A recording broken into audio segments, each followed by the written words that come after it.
Arthur Conan Doyle. Conan Doyle, ikonik dedektiv personaj Sherlock Holmes'un yaratıcısıdır. Sherlock Holmes, onun macəraları. Al qırmızı etüd. İkinci hissə, Müqəddəslər ölkəsi. 4-cü fəsil, qaçış.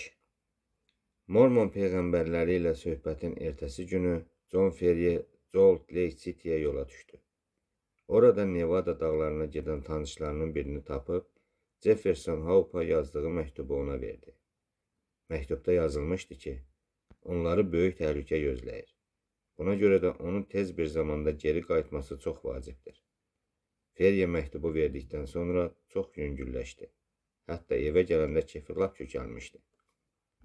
Fermaya yaxınlaşdıqda darvazanın dirəklərinə bağlanmış 2 atı görüb təəccübləndi. Evə girdikdə təəccübü daha da böyüdü. Qonaq otağında 2 gənc sırtıqcasına özünə yer eləyib oturmuşdu. Onlardan solğun və uzun sifət olanı ayaqlarını sobanın üstünə qoyub yırğalanan kresoya yayxanmışdı. İkincisi, boynu öküz boynu kimi yoğun, kobud və şişkin üzlü gənc əllərini cibinə qoyaraq pəncərənin qarşısında dayanıb fitlə kilsə himnini çalırdı. Hər ikisi otağa girən Ferrier'ə baş əyib salam verdilər.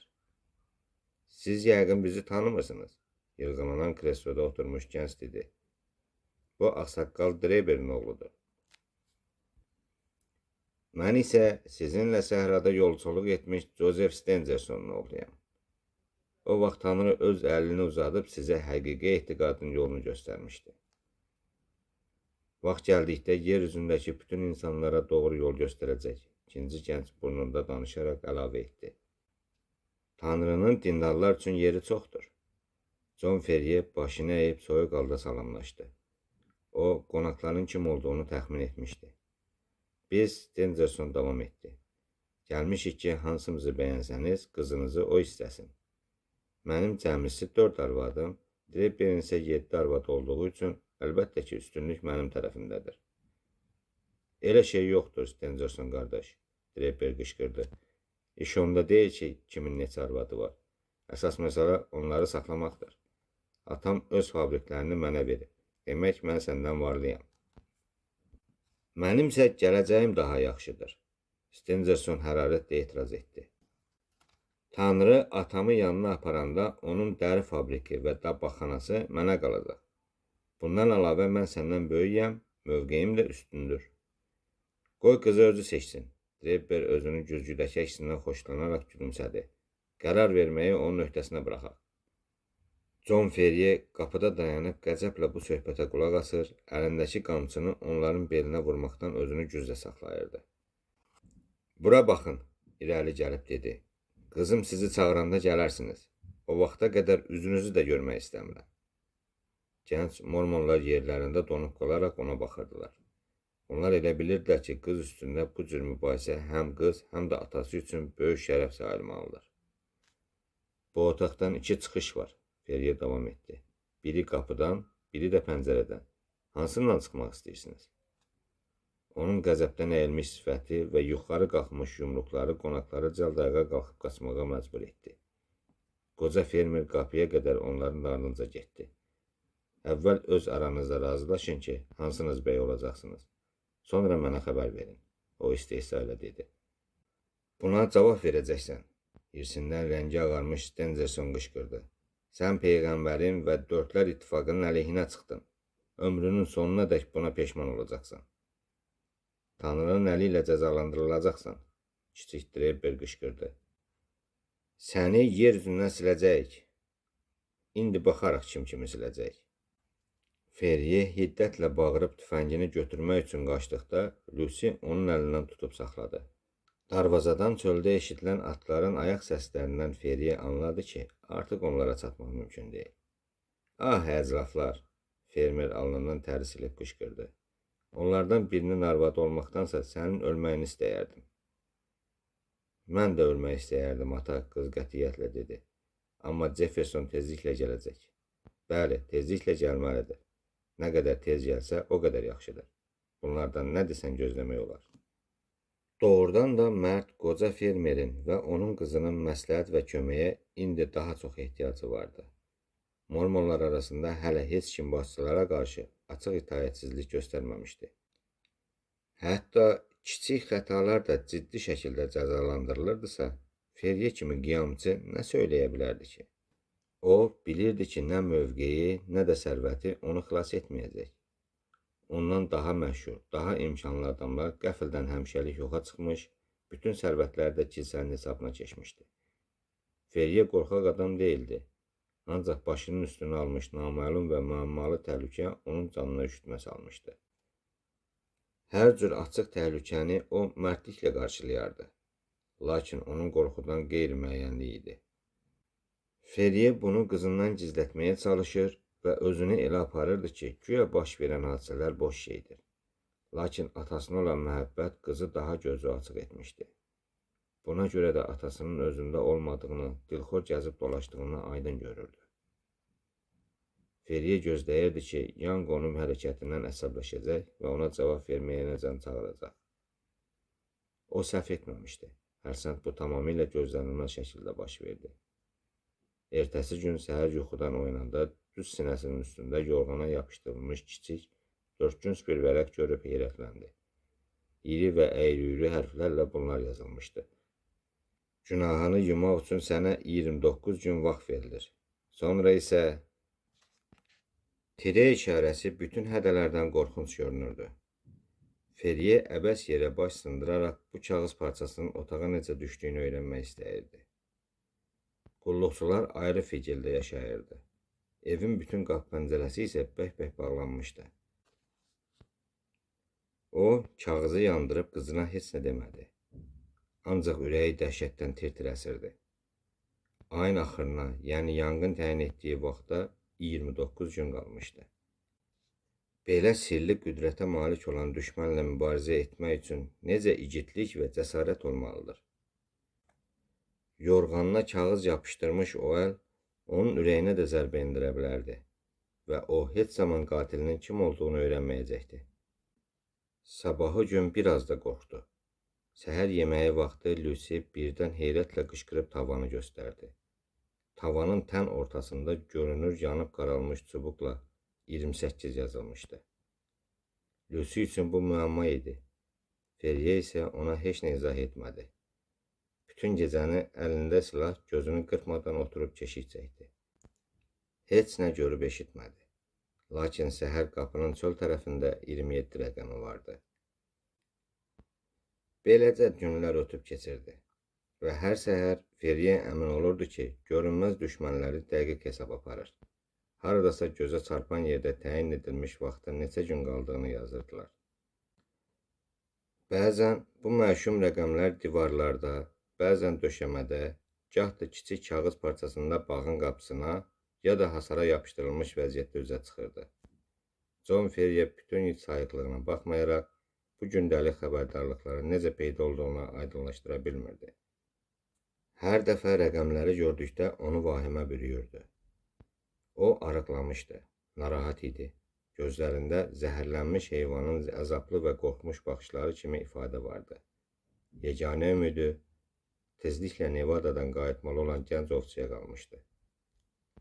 20 rəqəmi tədricən 15-ə, 15 10-a indi. Amma Jefferson Hope'dan heç bir xəbər yox idi. Günlər get-gedə azalır, o isə gəlib çıxmırdı. Küçədə at ayaqlarının tappıltısını ya da naxırçının qışqırığını eşidən qoca fermer nəhayət kömək gəldi ümidi ilə darvazaya tərəf qaçırdı. Ancaq 5 rəqəmi 4 ilə, 4 isə 3 ilə əvəz olunduqda tamamilə ruhdan düşüb qurtulmaq ümidini itirdi. O bilirdi ki, ətrafdakı dağlara yaxın bələd olmadan tək tənha qaçıb xilas olmağa gücü çatmaz. Gediş-gəliş yollarının hamısına diqqətlə nəzarət edilirdi. Buna görə də Dördlər İttifaqının verdiyi buraxılış vərəqəsi olmadan heç kim buradan çıxa bilməzdi. Hara qaçsalar da başları üzərindəki təhlükədən qurtula bilməyəcəkdilər. Buna baxmayaraq, qızını namussuzluq və rüsvayçılığa sürükləməkdənsə heç tərəddüd etmədən həyatı ilə vidalaşmağı üstün tutardı. Bir dəfə axşam tək oturaraq başına gələn fəlakət haqqında fikrə getmişdi və əbəs yerə ondan hansısa çıxış yolu axtarmağa çalışırdı. Ertəsi gün evin divarında 2 rəqəmi peyda oldu. Deməli, sabah son gün idi. Sonra nə olacaqdı? Xəyalında dəhşətli mənzərələr görürdü. Bəs qızı? O olmasaydı qızı nə edəcəkdi? Düşdükləri bu tordan doğrudanmı xilas yolu yox idi? O, başını masaya qoyub öz gücsüzlüyünü ağladı. Bu nədir? O gecənin səssizliyində aydın gələn, eşidilən xəfif cırıltı səsi eşidildi. Səs giriş qapısından gəlirdi. Ferye xəlvətcə dəhlizə çıxıb diqqətlə qulaq verdi. Bir neçə saniyə tam sakitlik oldu. Sonra yenə həmin asta və oğrun səsi eşidildi. Görünür, kimsə barmağı ilə sakitcə qapını döyürdü. Bəlkə gizli məhkəmənin hökmünü yerinə yetirməyə gəlmiş qatildir. Ya da o son günün gəlib çatdığını xəbər verirlər. John Ferrier qərarı aldı ki, ani ölüm əsəblərini oynadan, ürəyini parçalayan əzablı intizardan daha yaxşıdır. İrəli atılaraq rəzəni çəkib qapını açdı. Bayırda sakitlik və səssizlik hökm sürürdü. Aydın gecə idi. Səmada ulduzlar sayrışırdı. Fermer evin qarşısındakı çəpərə alınmış bağçaya baxdı. Nə orada, nə də küçədə heç kim yox idi. Ferrier yüngülləşib sağa sola göz gəzdirdi. Birdən təsadüfən yerə baxıb düz ayaqlarının altında yeri uzanmış adamı gördükdə heyrətləndi. Ferrier dəhşət içində geriyə sıçrayıb divara söykəndi. Qışqırmamaq üçün ağzını tutdu. Ağlına gələn ilk fikir o oldu ki, yeri uzanmış adam ya yaralıdır, ya da ölmüşdür. Ancaq o, birdən-birə ilan kimi cəld və səssizcə evə tərəf süründü. Dəhlizə çatdıqda ayağa qalxıb tez qapını bağladı. Sonra çevrilib baxdı və heyrətlənmiş fermer Jefferson Hope'un cəld və qətiyyətli üzünü tanıdı. İlahi, John Ferrier təngi nəfəs aldı dedi. Məni çox qorxutdun. Niyə sürünə-sürünə gəlirsən? Mənə yeməyə bir şey verin, Hope xırıltı ilə dedi. 2 gündür ki, ağzıma heç nə dəyməyib. O, masanın üstündə şam yeməyindən qalan çörək və soyuq ət parçasını götürüb acgözlüklə yeməyə başladı. Lucy necədir? Azlığını yatırandan sonra soruşdu.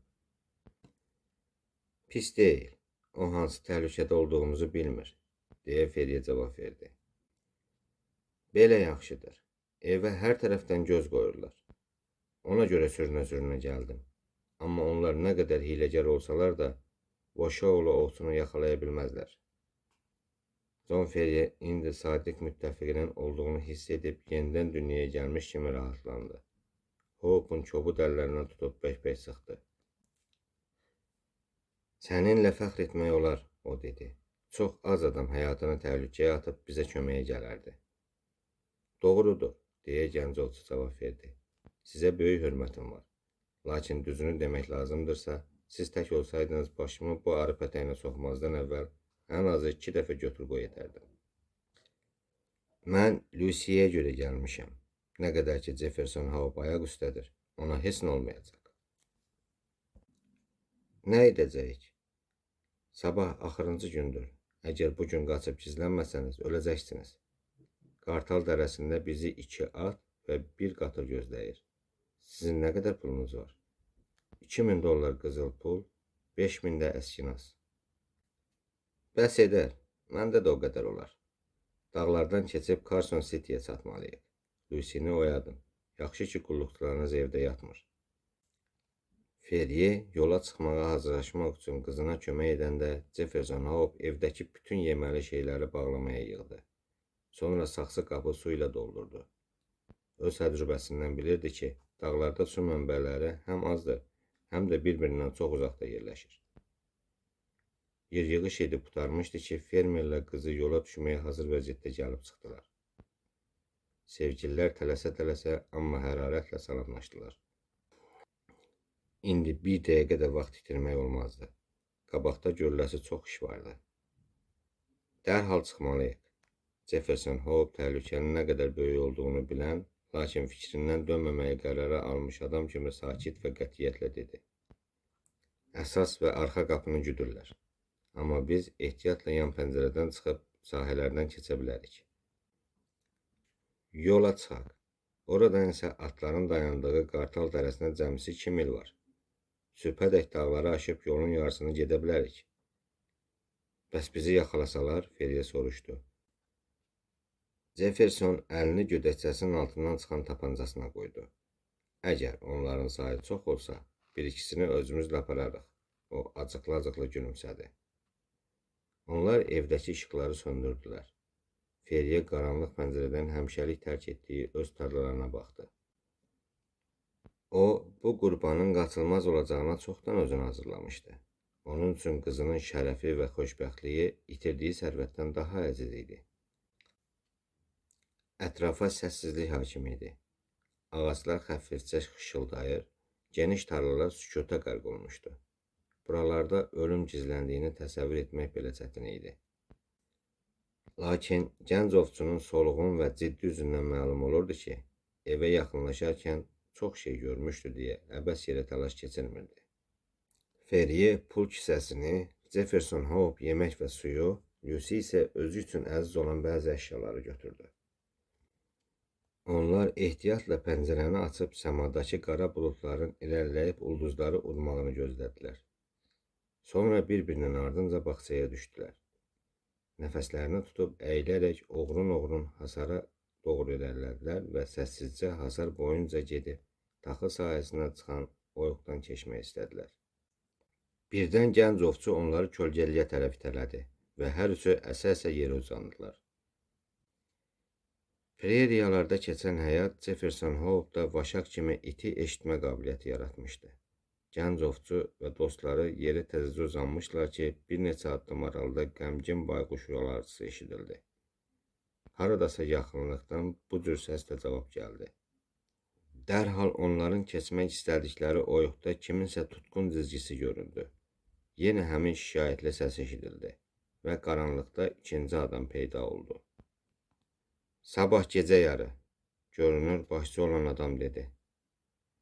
3 dəfə çobanaldıdan quşun səsini çıxartdıqdan sonra. Yaxşı, ikinci cavab verdi. Drepper qardaşa demək lazımdır.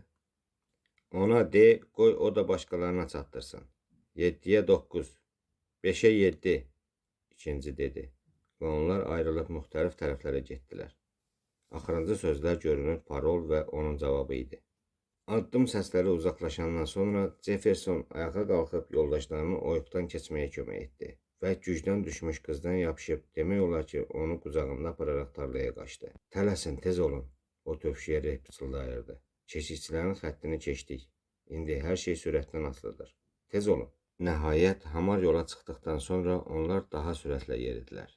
Yalnız bircə dəfə qarşılarına kimsə çıxdı, amma onlar vaxtında özlərini zəmiyə atıb gizlənə bildilər. Şəhərə çatmamış ovçu dağlara aparan dar, kələkötür cığıra tərəf döndü. Qaranlıqda ensiz keçidlər bir-birindən ayrılan 2 şiş qaya uzalırdı. Bu keçidin adı Qartal dərəsi idi. Atlar onları burada gözləyəcəkdi. Jefferson Hope dəqiq duyğusu, hissiyatı sayəsində yoldaşlarını böyük qaya parçalarının arasıyla, sonra qurumuş çay yatağı ilə aparıb, sadiq heyvanların bağlandığı qayalarla əhatələnmiş xəlvəti yerə gətirib çıxartdı. Qızı qatıra mindirdilər. Əlində pul kisəsi olan qoca Feriye atlardan birinə mindi. Jefferson Hope isə o biri atın yüyəndən tutub onları sıldırım keçidlə apardı. Təbiətin vəhşi halına alışmamış adamlar üçün bu çətin yolçuluq idi. Bir tərəfdə 1000 fut hündürlüyündə qara, sərt, qorxunc və daşlaşmış ejdahaların qabırğasına oxşayan uzun, mərmər sütunlu qaya uzalırdı. Digər tərəfdə isə qaya parçalarının sürüyüb yuvarlandığı keçilməz uçurum vardı. Buradan isə elə dar və əyri-üyrü cığır gedirdi ki, oranı ancaq bir cərgə ilə keçmək mümkün idi. Həm də cığıra o qədər daş parçası tökülmüşdü ki, yalnız təcrübəli çapar buradan keçə bilərdi. Yenə də çətinlik və təhlükəyə baxmayaraq qaçaqlar ruhdan düşmürdülər. Çünki atdıqları hər bir addım onları xilas olmaq istədikləri qorxunc zülmdən uzaqlaşdırırdı. Lakin tezliklə başa düşdülər ki, onlar hələ müqəddəslərin hökmranlığından tamamilə uzaqlaşmayıblar.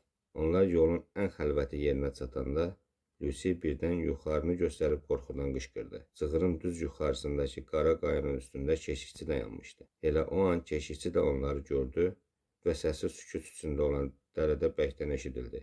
Gələn kimdir? Nevada yolçuları. Jefferson Hope əlini yəhərin üstündəki tüfəngi atıb dedi. Görünür Hope'un cavabından məmnun qalmayan keşikçi Silahını onlara tuşlayıb tətiyi çəkdi. Kim icazə verib? Deyə soruşdu. Müqəddəs Dördlər İttifaqı, Feriyə dedi. Mormonların arasında yaşadığına görə bilirdi ki, Dördlər İttifaqı ən ali hakimiyyətdir. 7-yə 9, keşişçi soruşdu. 5-ə 7, Jefferson Hope bağda eşitdiyi parolu xatırlayıb cəld dilləndi. Allah amanında, yuxarıdakı səs dedi. Keşişçi məntəqəsini ötdükdən sonra yol genişləndi və atlar yorğa getməyə başladılar. Yolçular geriyə dönüb baxdıqda tüfənginə söykənmiş tənha keşişçini gördülər və anladılar ki, seçilmiş xalqın məmləkətindən sağ-salamat çıxa biliblər. İrəlidə onları azadlıq gözləyirdi. 4-cü fəslin sonu.